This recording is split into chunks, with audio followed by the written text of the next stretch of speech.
the United States has been caught stealing more oil from Syria. Surprise, surprise. So this is in the Morning Star, although you'll find this, of course, in many other outlets. Say U.S. accused of stealing Syrian oil as sanctions waiver aims to divide country. Accused. No, then we know they're stealing the oil. They don't even bother hiding it. There's so many photographs of oil tankers, 70 trucks leaving with oil. Like, what more evidence do you need, man? What more evidence do you need? Here, this is from the Cradle. U.S. occupation forces continue to loot Syrian oil from northern Al Jazeera region of Syria's Hasakeh governorate as a U.S. military convoy of around 70 oil tankers reportedly made their way towards Iraq through the illegal Al Walid border crossing on May 14th. So again, just to give you an idea of Syria's geographic makeup and where, because, you know, if you're not familiar with Syrian geography, then these names, I want you to be able to visualize what I'm talking about. So when we say the Al Walid border crossing, the illegal Al Walid border crossing, this is it's right here between Syria and Iraq. So the Americans use this point to ferry in supplies from their bases in Iraq and take oil out from Syria into Iraq. And they use it very, very often, all the time. And just to give you an idea also of where Syria's resources are, surprise, surprise, this is how it goes.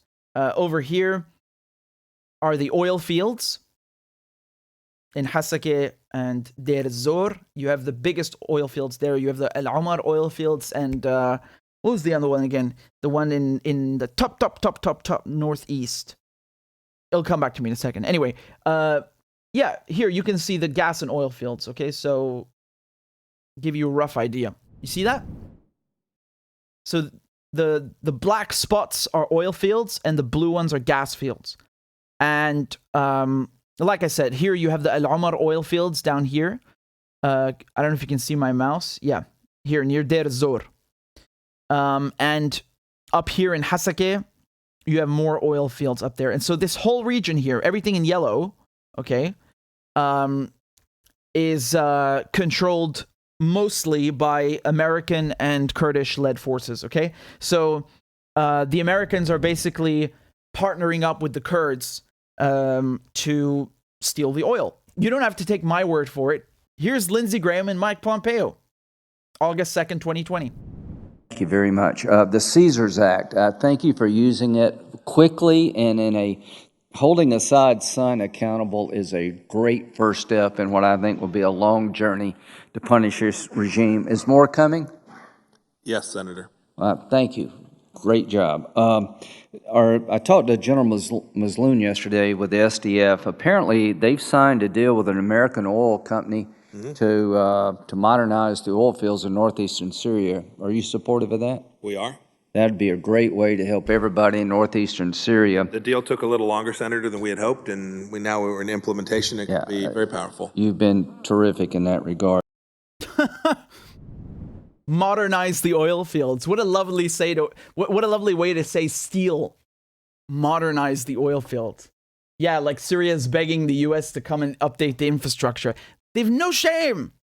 And Lindsey Graham is like, oh yeah, great job on the Caesar Act sanctions. Do you know what those are? I don't know how familiar you guys are with the sanctions regime of the United States, but in June 2020, so 2 months before this video, Trump and Pompeo, they placed new sanctions on Syria called the Caesar Act sanctions. And they based this off of a code name. So there's a guy who gave the United States a huge album of photographs showing torture of rebels. So the photographs showed rebels that had been tortured by the Syrian government, okay? And his code name was Caesar. And so the U.S. government was like, Assad is torturing all these people. We're going to put sanctions on him and name it the Caesar Act sanctions. The thing that they didn't tell you in the media is that literally half of that album is photos of Syrian soldiers and forces aligned with the government that were tortured by Al-Qaeda, the rebels, and other. Yeah, they left that out, that part out conveniently. I'm not accepting of any torture, and I condemn it by everyone, whether it's the Syrian government or Al Qaeda or the rebels. Just so that's clear. I mean, do I have to really have to fucking say that? My point is that the sanctions are the most severe that have ever been put on Syria, and they're part of Pompeo and Trump's maximum pressure campaign. And they made the situation a million times worse in Syria. So that's why when I spoke to my cousins, they're telling me they have to wait hours in line just to get some bread. Before we go to the bakery at Fluent, and we get these bags with round bread, with Arabic bread. It doesn't cost anything, just takes a second, and now you have to wait hours just to get one bag. And then with the fuel, my cousins tell me sometimes you wait 2 days in the queue at the gas station just to get fuel. What is this? So this is part of the sanctions. And the currency, man, forget the currency, it's gone to hell. So do you see how he's gloating like it's more coming? Really sadistic. They know exactly that, he says, oh, this is going to punish the regime. It's not punishing anyone. It's just punishing the civilians. So in addition to the sanctions, over here, this is what the U.S. is occupying. It's these oil fields. And you guys need to understand something. Syria, on a global scale, is not a large oil producer, right? So if you compared it to Saudi Arabia or you compared it to Russia, it's nowhere near as that. Like, it's not even in the top 10. But in terms of Syria's revenue as a country, the oil means a lot. It's 25% of the government revenue. 25%. That's a quarter of all government revenue. So that's according to the IMF from 2010. So this is just before the war started. So when you take that away, well, things are going to collapse. The government cannot function, and therefore infrastructure does not function, health services do not function, and so on and so on. And the United States are just sitting on it and stealing it, right? So there's that video of Trump, and this is why the Democrats don't like Trump, because he doesn't know how to lie as good as them. He does lie, but how should I put it? He blurts things out too often.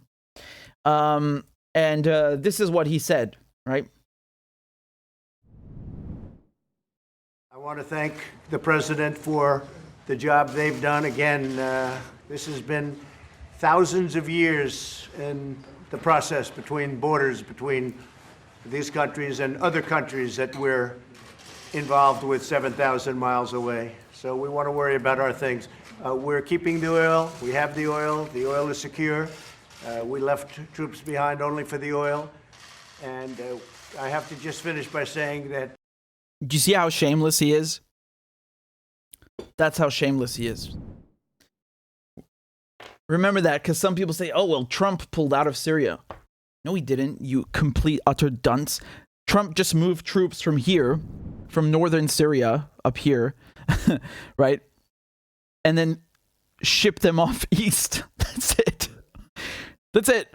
There are many, many photographs of this, right? They're quite shameless about it. They're quite shameless.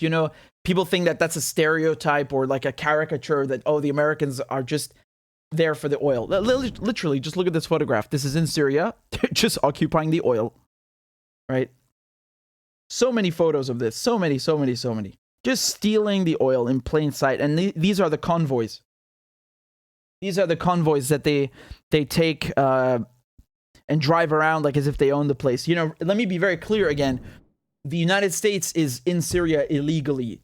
It has no right under international law to be in Syria. No right whatsoever. So, when I hear MSNBC or CNN or the BBC, wailing about Ukrainian sovereignty, for me, I'm like, where were you on this issue? Why didn't you care about Syria's sovereignty? What about Palestinians who don't even have a state? There's so many unanswered questions, and I find it bizarre that they have this sudden newfound concern for international law. How convenient. How nice of you to fucking join us. About time. Sovereignty for the people they like, but none for the Arabs, the Africans. No. And so just going back to the Cradle article here, the convoy of 70 oil tankers made their way towards Iraq through the illegal El Walid border crossing on 14th of May. According to local sources, the convoy was accompanied by an additional 15 trucks carrying military equipment as well as 6 armored vehicles. A day earlier, 46 U.S. vehicles were reportedly transferred out of Syria through the same border crossing. U.S. troops and their proxy in northern Syria, the SDF, are in control of most of the oil fields in Hasaki and Deir ez-Zor. So this is everything that I just told you. Dozens of similar U.S. convoys have been reported over the last year and a half. On 18th of December, 2021, nearly 100 oil tankers were smuggled into northern Iraq through the same illegal crossing. In August 2020, a U.S. company, Delta Crescent Energy, signed a deal with armed groups to develop oil wells and a refinery in areas under U.S. occupation. So when is that video with Lindsey Graham and Mike Pompeo? The one that I posted? August 2020. So this company, Delta Crescent Energy, which is stealing the oil in Syria, do you know who founded it? First of all, it's based in Delaware, okay? And Delaware is where Biden used to be a senator. And he, of course, it's referred to, it's nicknamed the tax haven of the U.S., I believe.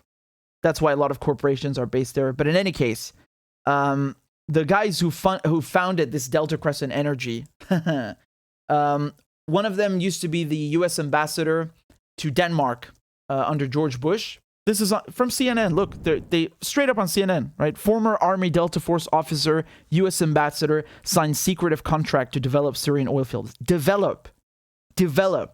Yeah, just like the Israelis intruded on Shireen's funeral. I find this funny in a sense. I really do.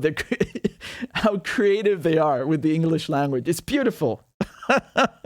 I'm really angry though at the same time. I despise it. If that was Russia, they would say plunder very clearly, right? But it doesn't suit them here.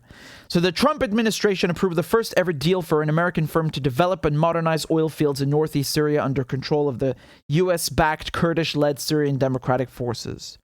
The secretive contract, which has been in the works for more than a year and was signed in Syria last month, is expected to produce billions of dollars for Kurdish authorities in northeast Syria, none of which will be shared with the government of Syrian President Bashar al-Assad.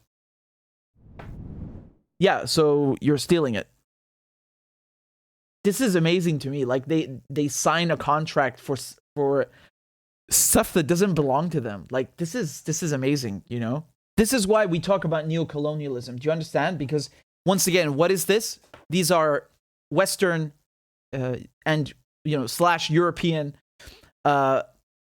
soldiers, occupying forces coming to the Middle East, coming to a distant land, colonizing it and plundering the resources. How is this any different from the French in Africa in the 19th century? How is it any different?